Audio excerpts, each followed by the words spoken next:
આજ રોજ ચૈત્ર સુદ પૂનમ એટલે કે હનુમાન જયંતીના પર્વની અંકલેશ્વરના નવગામા ગામ ખાતે આવેલ શ્રી નાગતીર્થ રોકડિયા હનુમાનજી મંદિર ખાતે અત્યંત ભક્તિભાવપૂર્વક ઉજવણી કરવામાં આવી હતી.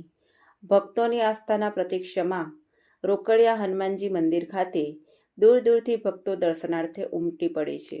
ત્યારે હનુમાનજી જન્મોત્સવની સાથે રામજી મંદિરના પ્રથમ પાટોત્સવનું આયોજન કરવામાં આવ્યું હતું.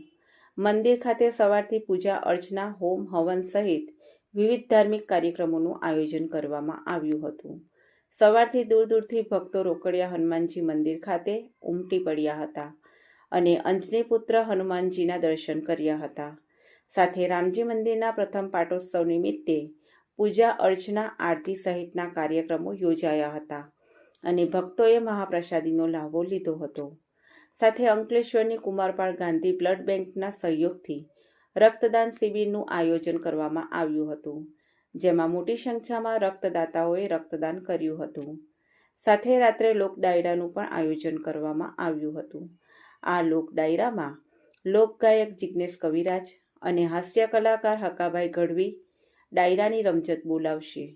આ પાવન અવસરે ગામના સરપંચ સહદેવ વસાવા, ડેપ્યુટી સરપંચ સંદીપ પટેલ સહિતના આયોજકો ઉપસ્થિત રહ્યા હતા. આથી સર્વ ભક્ત જનના સહકારથી અને અહીંયા નાગતીર્થ રોકડિયા હનુમાન તથા રામચંદ્ર ભગવાનના પ્રથમ પાટોત્સવ નિમિત્તે તથા જ આપણા હનુમાનોત્સવ નિમિત્તે અહીંયા નવગામા મુકામે રોકડિયા હનુમાનના મંદિરે જબરજસ્ત અને હનુમાન જયંતિ નિમિત્તે પણ હનુમાન યાગનું આયોજન કરવામાં આવ્યું છે. તથા અહીંયા પાટોત્સવ નિમિત્તે મહાયજ્ઞ પણ થનાર છે. એ નિમિત્તે અહીંયા ઘણા ભાવિક ભક્તો પૂજામાં બેઠા છે, એનો પણ લાભ લે છે. તો જે નથી બેઠા એને પણ ભગવાન હનુમાનજી આશીર્વાદ આપશે. બીજું કે અહીંયા આ હનુમાન જયંતિ નિમિત્તે રોટરી ક્લબ દ્વારા રક્તદાનનું પણ આયોજન કરવામાં આવ્યું છે. તો તેનો પણ દરેક ભક્તોએ રક્તદાન કરી અને લાભ આપવો, તો એ બીજાને પણ ઉપયોગ થઈ શકે. તે ઉપરાંત અહીંયા આપણે સાંજે મહાપ્રસાદીનું પણ આયોજન કરવામાં આવ્યું છે, ડાયરાનું પણ આયોજન કરવામાં આવ્યું છે. તો દરેક ભાવિક ભક્તોને અહીંયા પધારી અને એનો લાભ લેવા વિનંતી.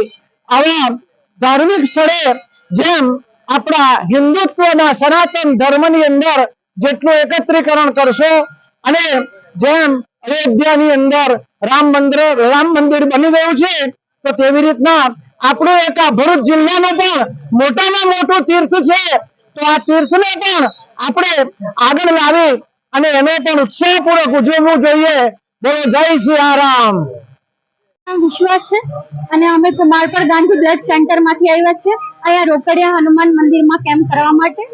અને અમારી ઈચ્છા છે કે 70 થી 80 જેટલા ડોનર થાય, બરાબર. અને જે લોકો ડોનેટ કરે છે, બ્લડ ડોનેટ કરવું જોઈએ, બહુ સારી વસ્તુ કહેવાય. એનો અમે દિલથી આભાર માનીએ અને અમે ઈચ્છીએ કે હોઈ શકે એટલા વધારે ડોનર થાય એવી અમારી ઈચ્છા ધરાવીએ છીએ. ખૂબ